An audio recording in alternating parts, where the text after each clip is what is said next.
लघु चेतसः उदारे चरितारं तु वसुदैव कुटुम्बकम्।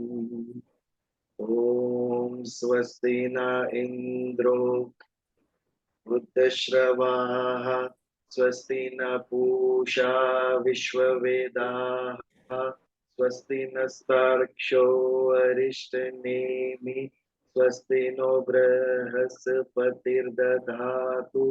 ओम शांति शांति शांति।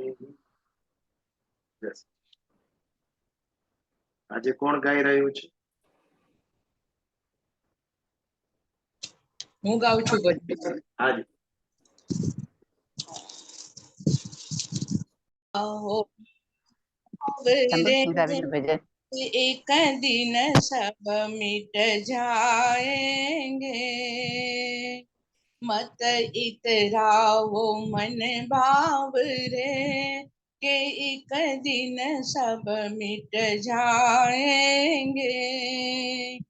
आए जिस दिन प्रभु की पुकार, आए जिस दिन प्रभु की पुकार, हमें जग छोड़ के जाना है। मत इतराओ मन भाव रे, इतनी जतन से इतनी लगन से जग अपना तूने बनाया। सच्चाई जीवन की कड़वी बहुत है, तू ये समझ ना पाया। जो आज ये तेरा है वो कल दूजे का हो जाना है। मत इतराओ मन भाव रे के एक दिन नसीब मिट जाएंगे। ए तेरी काया ए तेरी माया कुछ भी ना हरदम रहेगा। बीता समय तो जो तेरे प्यारे कोई न साथी बचेगा। तू अकेला ही आया है, तू अकेला ही आया है, अकेला ही तुझे जाना है। मत इतराओ मन भाव रे के एक दिन सब मिट जाएंगे। नेकी तू कर जाए जीवन सवर, अपनी दुनिया को अब तू सजा ले। जीवन का मतलब ये ही है प्यारे, सबको तू अपना बना ले। यही नेकी तेरी अंकुश, यही नेकी तेरी अंकुश करेगा याद जमाना रे। आए जिस दिन प्रभु की पुकार, आए जिस दिन प्रभु की पुकार, हमें जग छोड़ के जाना है। मत इतराओ मन भाव रे के एक दिन सब मिट जाएंगे।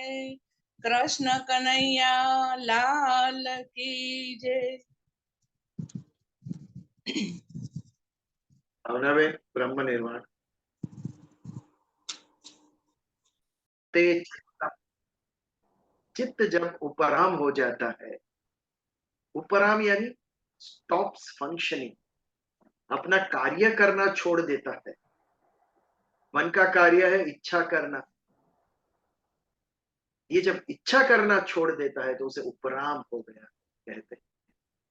एक अवस्था के बाद, एक आयु के बाद जी को ऐसा होता है कि बहुत जी लिया, भगवान अभी मुक्त कर मुझे, संसार से हम उपराम हो जाते हैं। अब ये शरीर से कुछ भी कार्य और करना नहीं है। तो मन की जब ये स्थिति हो जाती है उपराम, तब हमें सहायता मिलती है ध्यान की। ध्यान का हेतु क्या है? अपने आप में स्थित होना। ध्यान, ध्याता और ध्येय, ये तीन त्रिपुटी है। ध्येय क्या है? चित्त को स्व के अंदर, आत्मा के अंदर एकाग्र करना। तो यत्रो उपरमते चित्तम, चित्त जब उपराम हो जाता है, संसार की इच्छाएं छूट जाती है, फिर वो विचलित नहीं होता है। सामने कितने भी भोग आ जाए, सामने कितने भी विषय आ जाए, लेकिन इंद्रिया उस तरफ आकर्षित नहीं होगी, क्योंकि इंद्रिया का जो मूल है मन, वही उपराम हो गया है।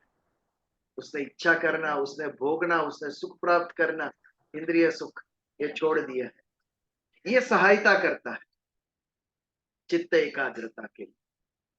और जब चित्त एकाग्रता होता है तो हम समाधि की तरफ आगे बढ़ते हैं। एक है चित्त एकाग्रता और दूसरा है चित्त का निरुद्ध। ये भी हमने देखा, एकाग्रता के ऊपर की स्थिति चित्त निरुद्ध, जिसमें एक स्वबीज, एक बीज सहित और एक निर्बीज, ये दो अवस्थाएं देखी। जब जरा भी वासना रह जाती है, संसार की इच्छा कामना रह जाती है, तो वो सबीज अवस्था है। और जब जरा भी इच्छा वासना या कामना नहीं होती है, तो निर्बीज निरुद्ध अवस्था, ये श्रेष्ठतम। इसमें जब मन पहुंचता है ये लेवल पर, तब अपने आप में चित्त की स्थिति हो जाती है। कल तक मन भटक रहा था संसार में, संसार से, सृष्टि से, प्रकृति से हम सुख ढूंढ रहे थे, सुख को पकड़ने के लिए दौड़ रहे थे, उसके पीछे आज वो सब छूट गया कि लौकिक आनंद से भी ऊपर जो उच्चतम अलौकिक आनंद है, उसकी अनुभूति हुई। जब चित्त अपने आप में, आत्मा में स्थित होता है निर्बीज निरुद्ध अवस्था में, तब क्या होता है? यत्र चैवात्मनात्मानं पश्यनात्मनि तुष्यति। आत्मा में जब स्थित होता है तो पश्यनात्मनि, अपने आप से जब अपने आप को देखता है, आत्मा से ही आत्मा की अनुभूति गुह्य है। It's not easy to understand. आंख से हम देखते हैं, कानों से सुनते हैं, लेकिन आंख से हम आत्मा को नहीं देख सकते, कान से उसकी आवाज नहीं सुन सकते, उसकी अनुभूति कैसे करें? इंद्रियातीत है, इंद्रियों के द्वारा अनुभूति नहीं होगी, तो आत्मा के द्वारा ही आत्मा की अनुभूति होगी। ये कैसे होगा? होगा। हम सारे विश्व को कैसे देखते हैं? अपनी आंखों से। और अपनी आंखों को कैसे देखते हैं? अपनी आंखों से। जब आईने में देखते हैं हमारी आंखें, तो कैसे देखते हैं? आंखों से ही आंखों को देखते हैं। वैसे ही आत्मा से आत्मा की अनुभूति, दैट इज पश्यनात्मनि तुष्यति। तुष्यति यानी तुष्ट होना, तुष्ट यानी संतुष्ट, सेटिस्फाइड।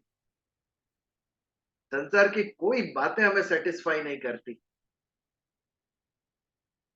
संतोष होता है तो भी अल्प समय के लिए। हमें जो मन पसंद है वो आज खाना खाया हमने, हम संतुष्ट हुए, हम खुश हुए, बट अल्प समय। कल सुबह वापस भूख लगेगी, वापस कुछ नया खाने की इच्छा। सभी सुख संसार के अल्प सुख है, आनंद देते हैं लेकिन कुछ समय के लिए। बट ये जो आत्मा का आध्यात्मिक सुख है, वो पश्यनात्मनि तुष्यति। आत्मा में जब स्थित होता है चित्त, और आत्मा के द्वारा आत्मा की अनुभूति होती है, संसार के सभी आवरण हट जाते हैं, तब जो आनंद मिलता है, तब जो संतुष्टि मिलती है, अलौकिक। इसकी तुलना में संसार का कोई भी सुख नहीं है उसके साथ। लेकिन आत्मा में स्थित होने से आनंद आया कहां से? आत्मा के अंदर होना चाहिए ना आनंद, तो ही हमने उसका अनुभव किया। यस, आत्मा सत्य चित आनंद स्वरूप है, इसीलिए उसे सच्चिदानंद कहते हैं। संधि की, सत्य चित्त आनंद, ये तीनों को एक किया तो सच्चिदानंद। आत्मा स्वयं आनंद स्वरूप है। हम शक्कर खाते हैं तो मीठी क्यों लगती है? क्योंकि शक्कर स्वयं मीठी, इसके लिए हमें मीठेपन का अनुभव होता है। यदि आत्मा में स्थित होने से आनंद की अनुभूति होती है, अर्थात आत्मा आनंद स्वरूप है, आत्मा स्वयं अलौकिक आनंद स्वरूप है, उसमें जो स्थित हुआ अपने आप वो आनंद की अनुभूति करता है। और ये आनंद की अनुभूति क्यों है? क्योंकि तुष्यति, आत्मा में स्थित होने से, आत्मा को देखने से, आत्मा की अनुभूति होने से एक तुष्टि आती है, संतुष्टि आती। जब संतुष्टि आती है तो अपने आप उसका दूसरा चरण है आनंद। जैसे ही हम सेटिस्फाई हुए कि हम हैप्पी हुए, हैप्पीनेस कब आती है? जब हम सेटिस्फाई होते हैं। किसी भी चीज से यदि संतोष नहीं है तब तक हम खुश नहीं होंगे। खुश होने की चाबी क्या है?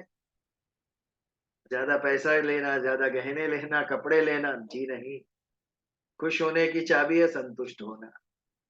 ये जो सीख गया उसे कोई दुखी नहीं कर सकता। हम इच्छाएं बढ़ाते जाते हैं, बढ़ाते जाते हैं, और उसे पूर्ण करने के लिए दौड़ते जाते हैं।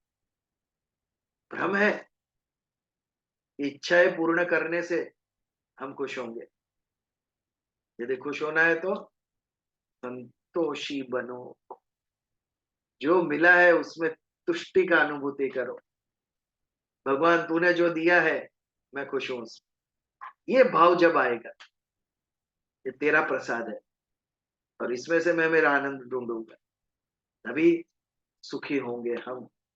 बाकी कितना भी भाग लो, रुकजड़ के समान जितना भी दौड़ते जाओगे, सुख हमसे आगे ही 2 कदम चलता जाएगा। तो तुष्टि का अनुभूति करो, अलौकिक तुष्टि आत्मा में स्थित होने की। ये था हमारा 20वां श्लोक, इसके ऊपर पिछली बार विचार किया हमने। अभी कोई यदि आत्मा में स्थित हो गया, आत्मा के द्वारा आत्मा को देखता है, अनुभव करता है और तुष्ट होता है, तो उसकी मन की स्थिति कैसी होगी? वो व्यक्ति कैसा होगा? उसकी आंतरिक अवस्था कैसी होगी? इसका विचार 21वें श्लोक। सुखम आत्यंतिकम यत् बुद्धि ग्राह्यम अतीन्द्रियम वेत्ति यत्र न चैवायम स्थितश्च चलित तत्वतः। 3 सुखों की बात की है। ये 3 सुखों की अनुभूति करता है जब चित्त आत्मा में स्थित होता है, आत्मा का दर्शन होता है। 3 सुखों की अनुभूति होती है।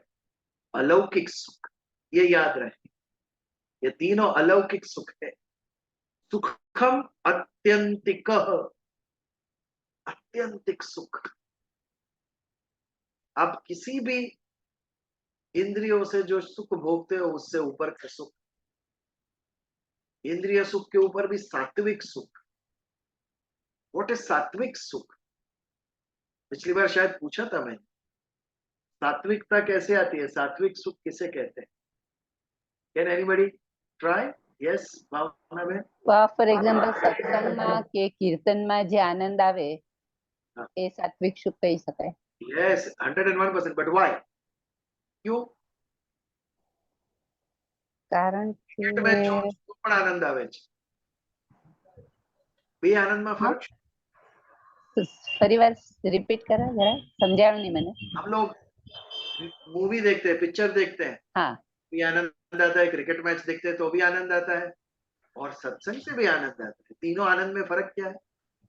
ये फर्क समझा, सात्विक सुख क्या है पता चलेगा। हाँ जी, वो पिक्चर में वगैरह जो आनंद आता है वो इंद्रिय रिलेटेड रहता है. ओके। और ये आत्मा का आनंद मीन्स अपने को आत्मा का खुद मिलन जो होने की भावना हमारी रहती है, जो हमारी इच्छा रहती है, आत्मा से आत्मा को मिलना है। लेट मी टेल यू, सात्विक सुख में आत्मा का कुछ भी नहीं। क्षणिक सुख છે. પિક્ચર જોવું એક ક્ષણિક સુખ છે. हाँ जी, ક્ષણિક સુખ છે. 2-3 કલાકનું કે એવું તે છે. क्षणिक છે, no doubt, no doubt. Something else. Yes, Ami.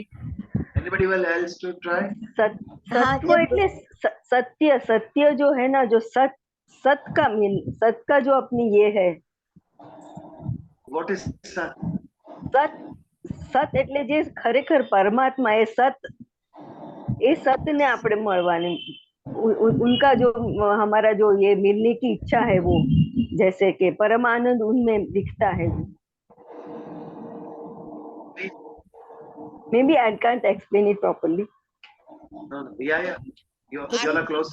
मुझे लगता है બિન થઈ ગયું તે સુખ છે. हाँ जी. આત્મા પરમાત્મામાં અભિન્ન થઈ જાય हाँ. તે જ સુખ આપણને ત્યારે સારું લાગે છે. એટલે ભગવાન મારા છે અને હું ભગવાનની છું. Correct. ભગવાન શબ્દ વાપર્યો તમે. હા કુણાલભાઈ. જે છેલ્લું સત્ય છે, સત્ય પર આપણે કે પરમાનન્ટ. પરમ સત્ય. હા. So this is not something which can be, bought or something. This is something only which can be felt and experienced, and which is there for a longer time. Anybody else? हाँ अमित बोलो. I think you feel happy जब आप merely exist करते हो in the prakriti and you forget everything else around and you just get absorbed in the nature and the universe in the purest form of existence. No, सात्विक. More permanent. It's more permanent. No. It is a more permanent kind and not dependent on something else, as in it is not something that will disappear. सुखम अत्यंतिक और अतीन्द्रियम, that can fall in that जो आप कह रहे हैं. But सात्विक सुख, एक कनक बहन ने कहा, नीता बहन ने कहा, भावना बहन ने कहा सत्संग से हमें मिलता है. मैंने कहा यस मिलता है. सत्य ये ईश्वर भगवान. जब हमारी मन और बुद्धि से ईश्वर का विचार करते हैं, जब हमारे मन और बुद्धि को हम ईश्वर के भाव में लेके जाते हैं और उससे जो प्रसन्नता प्राप्त होती है वो शांति. आज पूजा करने से क्यों आनंद होती है? भगवान का दर्शन करने से क्यों आनंद होती है? आप श्रीनाथ जी गए और भगवान के दर्शन हुए, उस टाइम क्यों आनंद हुआ? आज दर्शन हुए. ये क्या हुआ? हमारा मन और बुद्धि ईश्वर से मिलकर जो प्रसन्नता उत्पन्न होती है, ईश्वर से संग होकर, भगवान से एक रूप होकर आप भक्ति करो, स्वाध्याय करो, अध्ययन करो, भजन गाओ.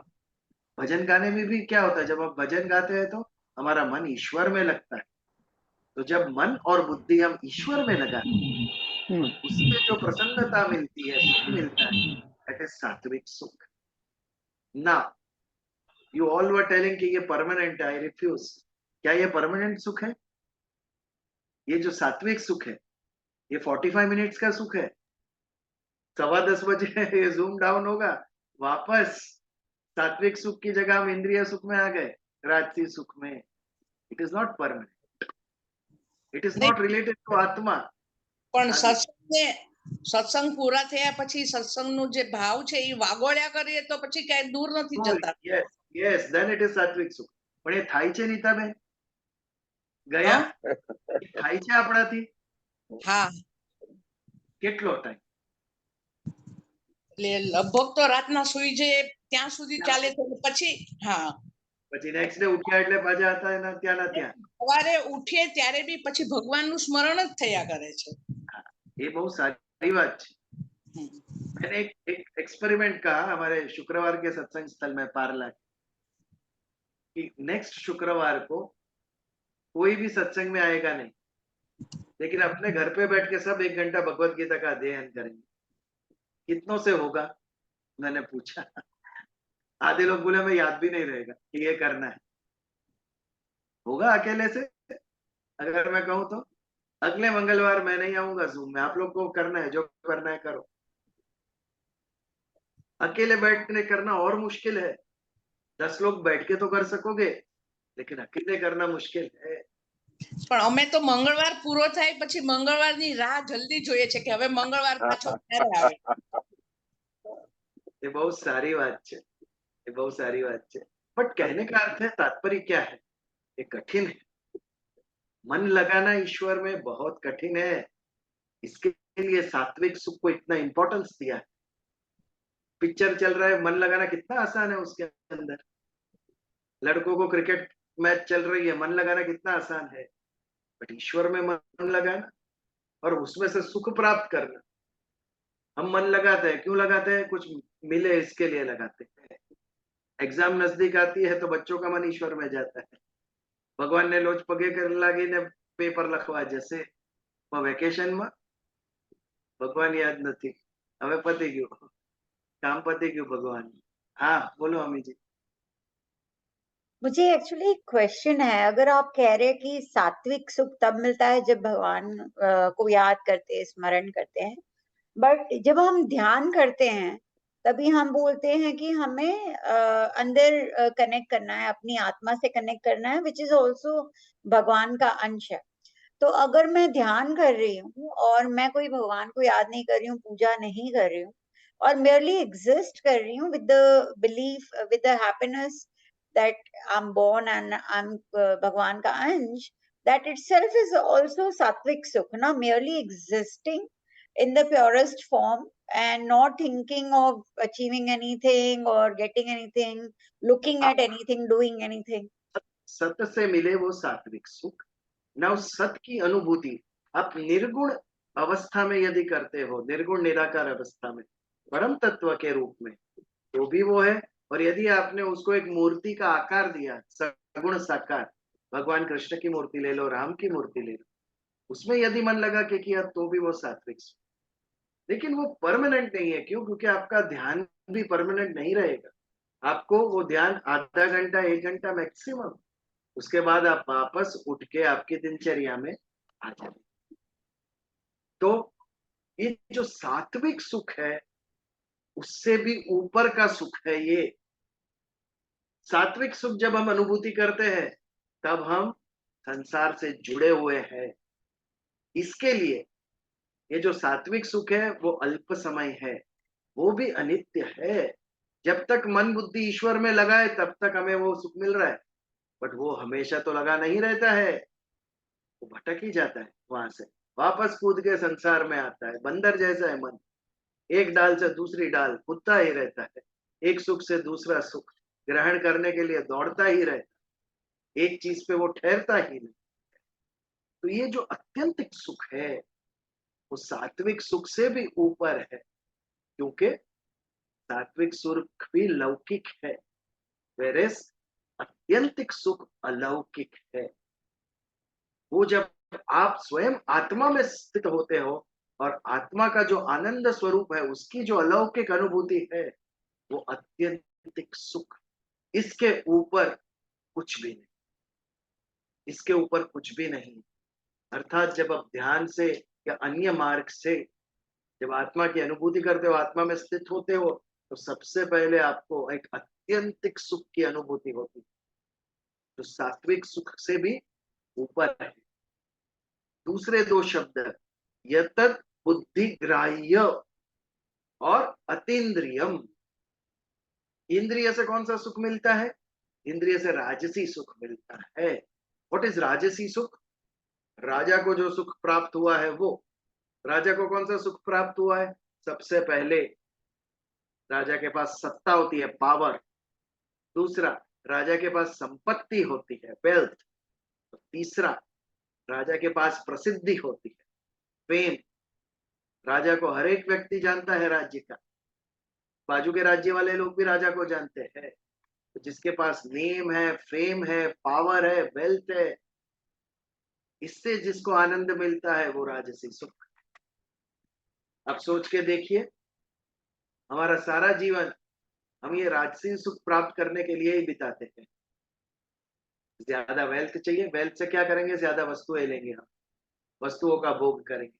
We want to be famous, कोई हमें अप्रिशिएट करे, हमें अच्छा लगता है। वी वांट पावर, सबके मन में ऐसा होता है मैं बोलूं ऐसा हुए, other should do as I say. सबके मन में ये अहंकार छुपा होता है।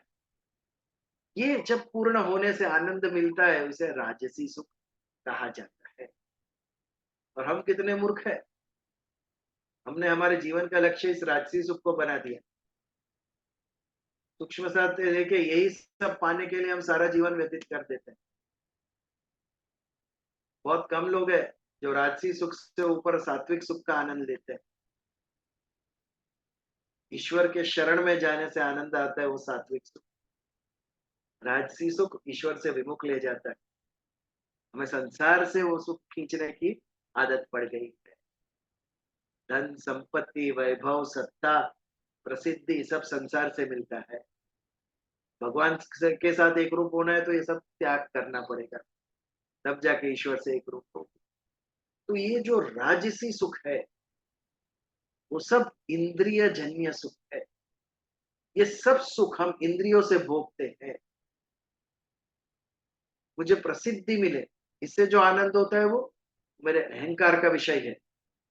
इससे कौन खुश हुआ? मेरा अहंकार खुश हुआ। मेरे पास सत्ताई, मैं जैसा कहता हूं लोग करते हैं। ये सत्ता कौन भोग रहा है? अहंकार भोग रहा है, मैं भोग रहा है। मेरे अंदर जो मेरा मैं है वो भोगता है। ऐसी बात। तो राजसी सुख डिपेंडेंट ऑन इंद्रिय। इंद्रिय जब वस्तु, व्यक्ति, परिस्थिति, संसार, इनसे जब विषय सुख ढूंढकर भोगती है और आनंद की अनुभूति करती है, वो राजसी सुख। राजसी सुख में हम निर्भर हो जाते हैं, वस्तुओं पर निर्भर हो जाते हैं, व्यक्ति पर निर्भर हो जाते हैं, संसार पर निर्भर हो जाते हैं। It makes us dependent. हम गुलाम बन जाते हैं, अपनी ही इंद्रियों के हम गुलाम बन जाते हैं। इसके लिए सात्विक सुख से राजसी सुख कनिष्ठ है। तो ये जो अतीन्द्रिय है, जब आत्मा में व्यक्ति स्थित होता है, आत्मा की अनुभूति होती है, तो वहां से जो सुख और प्रसन्नता, आनंद, खुशी मिलती है, वो इंद्रिय सुख से भी ऊपर है। इंद्रिय सुख से आपको जो आनंद मिला उससे भी कई गुना ज्यादा आनंद है वो आत्मिक सुख का, आध्यात्मिक सुख का। इसके लिए अतीन्द्रियम, इंद्रिय से भी ऊपर का वो सुख है, अर्थात राजसी सुख से भी ऊपर का सुख है। तीसरा तत्व कहा गया, यत बुद्धिर ग्राह्य। बुद्धि के द्वारा जो ग्रहण करते हैं वो बुद्धि ग्राह्य। तीसरा तामसी सुख। तामसी सुख का एक उदाहरण दे तो आलस्य।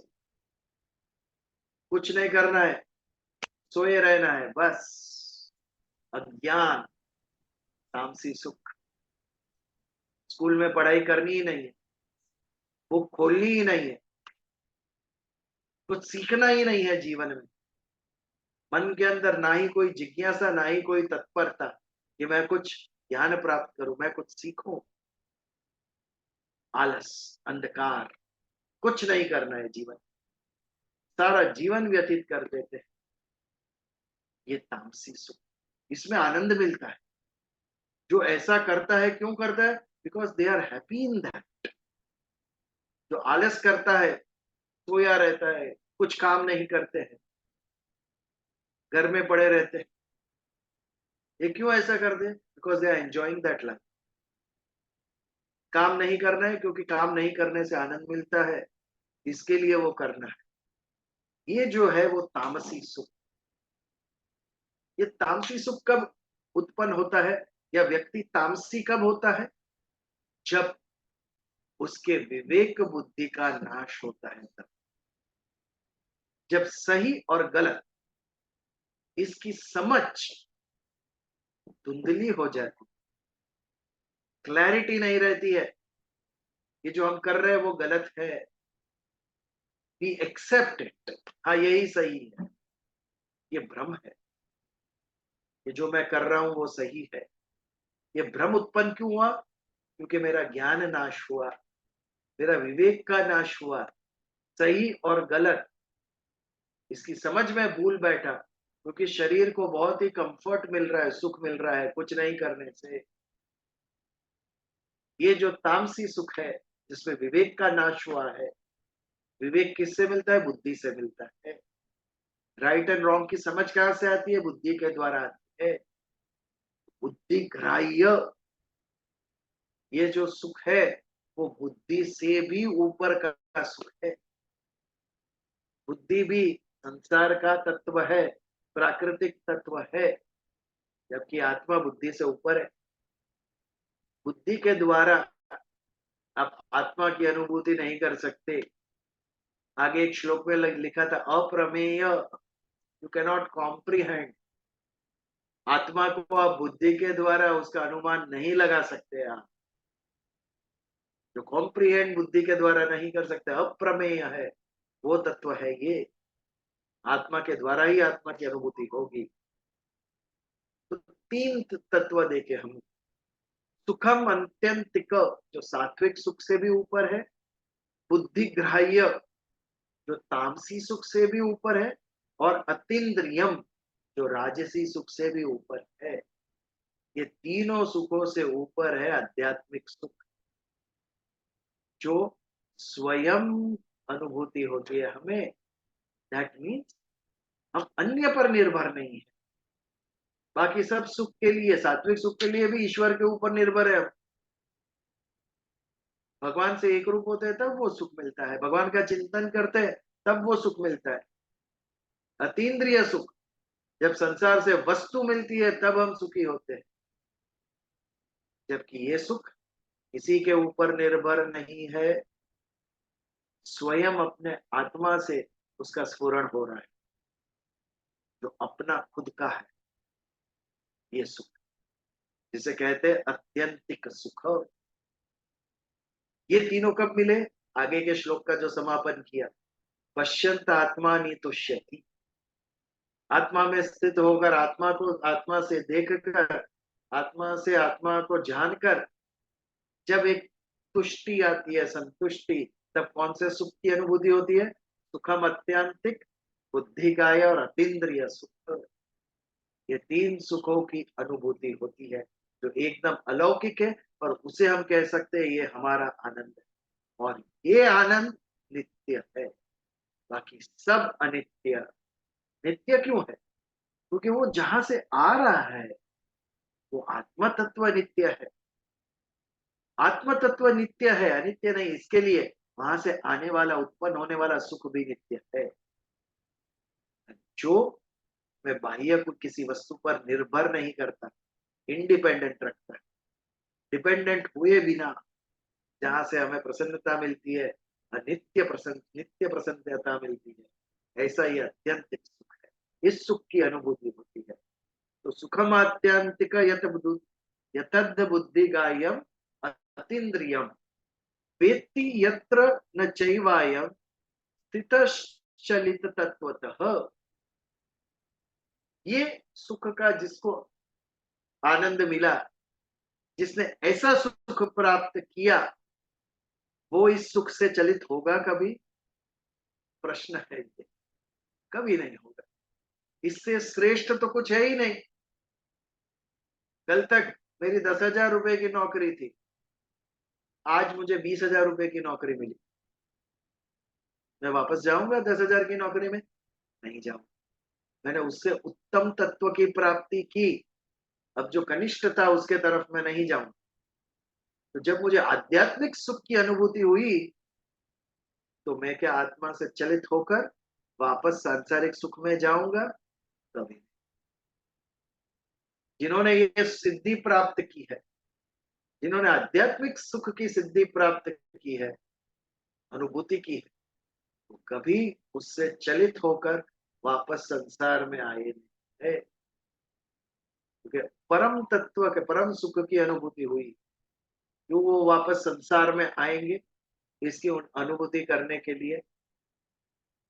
हायर सुख ये मिल गया है, अभी जो तुच्छ है उसके पीछे क्यों दौड़ू मैं?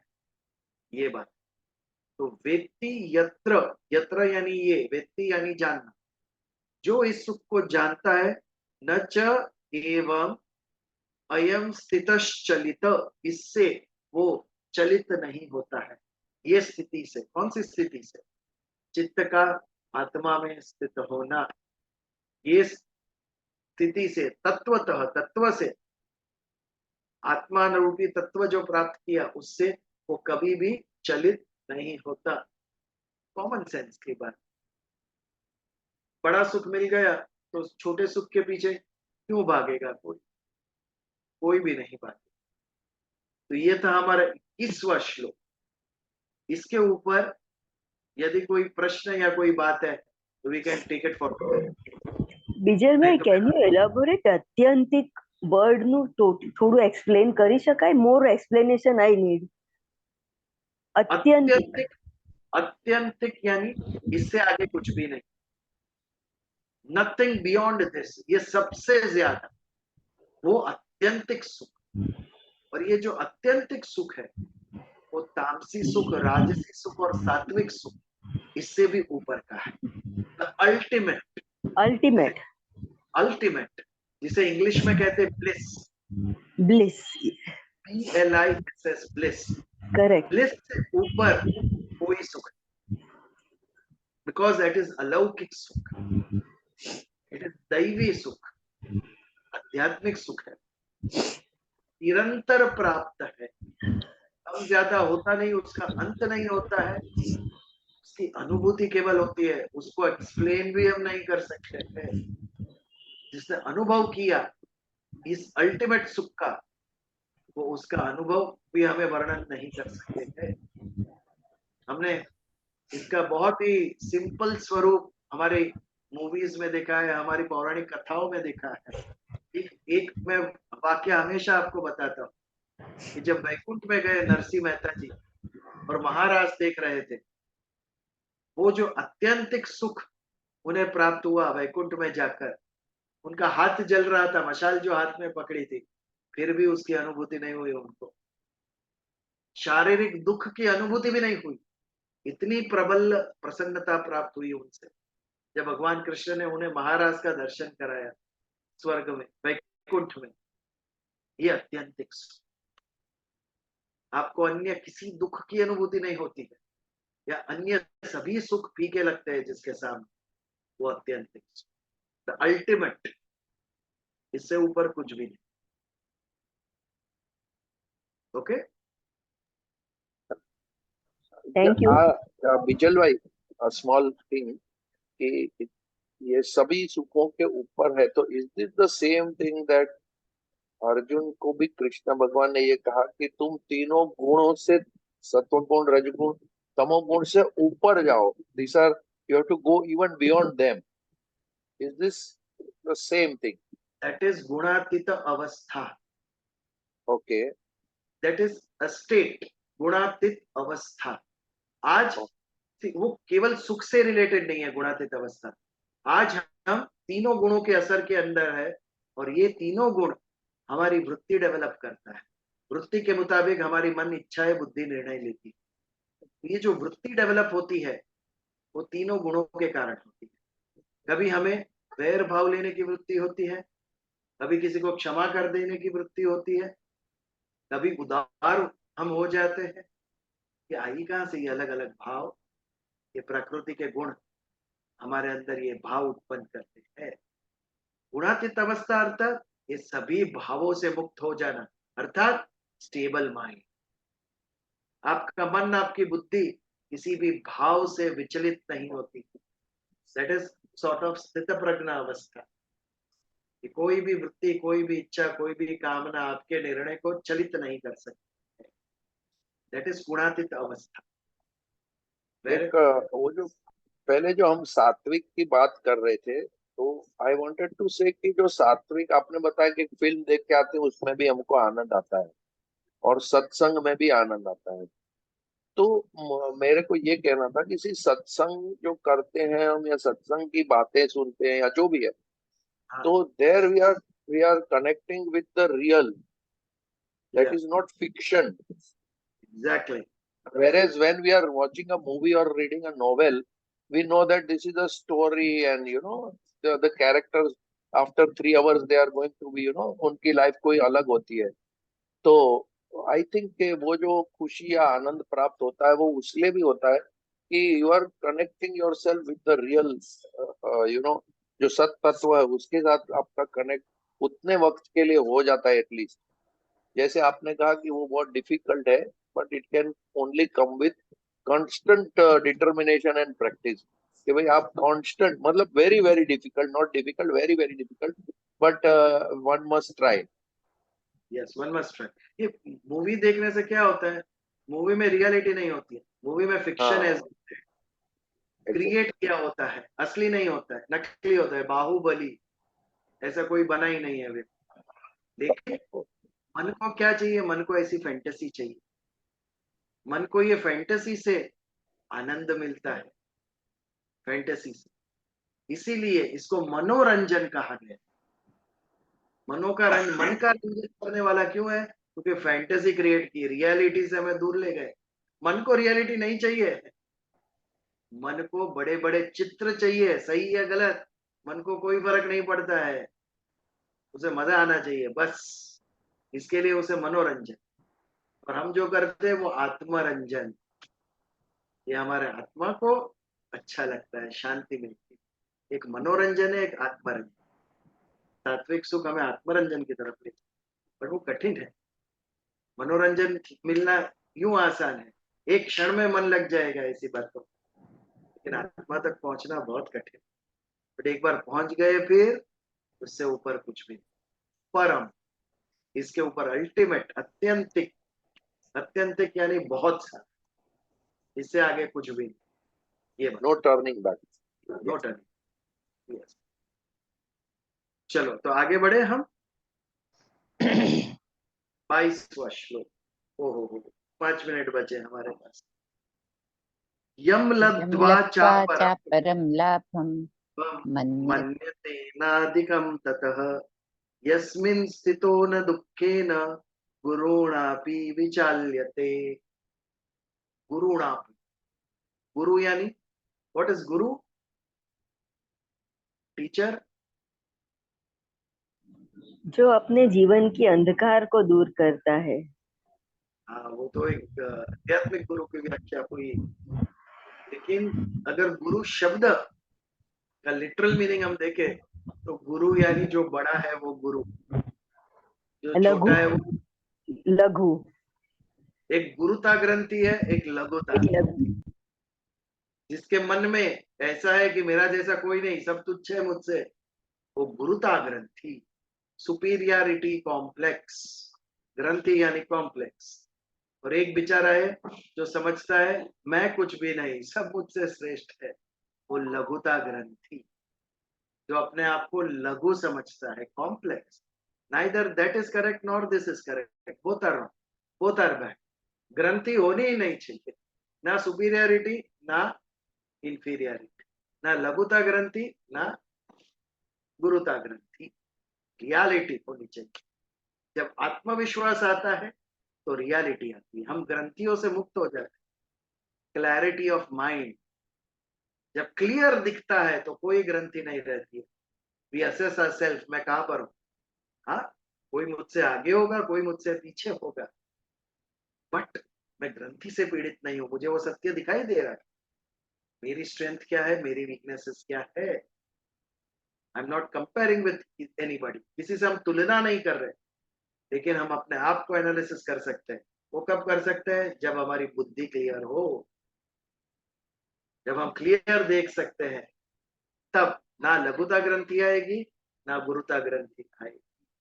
ये ग्रंथि हमें जीवन में पीछे ले जाती है। गुरुता ग्रंथि भी नुकसान करती है और लघुता ग्रंथि भी हमारा नुकसान करती है। लेकिन ये श्लोक ग्रंथि का नहीं है, कॉम्प्लेक्स का बिल्कुल नहीं है। ये तो शब्द समझाने के लिए मैंने कहा। गुरु का अर्थ है बड़ा और लघु का अर्थ है छोटा। तो दुखेन गुरुणापि विचल्यते, विचाल्यते। गुरु दुख यानी बड़ा दुख। बड़ा दुख आएगा तो भी विचलित नहीं होंगे हम। हमारा हाथ जल रहा है, इससे बड़ा दुख क्या होगा? नरसिंह मेहता जी का हाथ जल रहा है, फिर भी वो महाराज से उनका ध्यान नहीं हट रहा है। इतना बड़ा दुख आया तो भी वो विचलित नहीं हुए, भगवान में मन लगा हुआ है उनका। यम लब्ध्वा चा परम लाभ, अपरम लाभ, ये जब प्राप्त होता है तो इसके जैसा अपर यानी दूसरा कोई लाभ नहीं है इसके जैसा। मन्यते नादिकम ततः, इससे अधिक कोई लाभ नहीं है। इससे अधिक चित्त का आत्मा में स्थित होना, आत्मा का दर्शन करना, उससे जो सुख मिलता है उससे ज्यादा कोई भी सुख नहीं है। यस्मिन स्थितो न दुखे न गुरुणापि विचाल्यते, इसमें जो स्थित हुआ वो बड़े से बड़ा दुख आने से भी विचलित नहीं होता है। ये हमारा 22वां श्लोक। बट आज 10:15 हो गया है तो इसके ऊपर ज्यादा हम बात नहीं करेंगे। अगले मंगलवार हम 22वें श्लोक से ही शुरुआत करेंगे। आज के विषय में कहीं कुछ कहना रह गया है किसी को? सात्विक सुख, अत्यंतिक सुख, अच्छा विषय था। एनीथिंग एल्स की प्रार्थना करें? अगले मंगलवार नितिन भाई राम कथा। जय श्री राम। जय Shri Ram. I am honoured.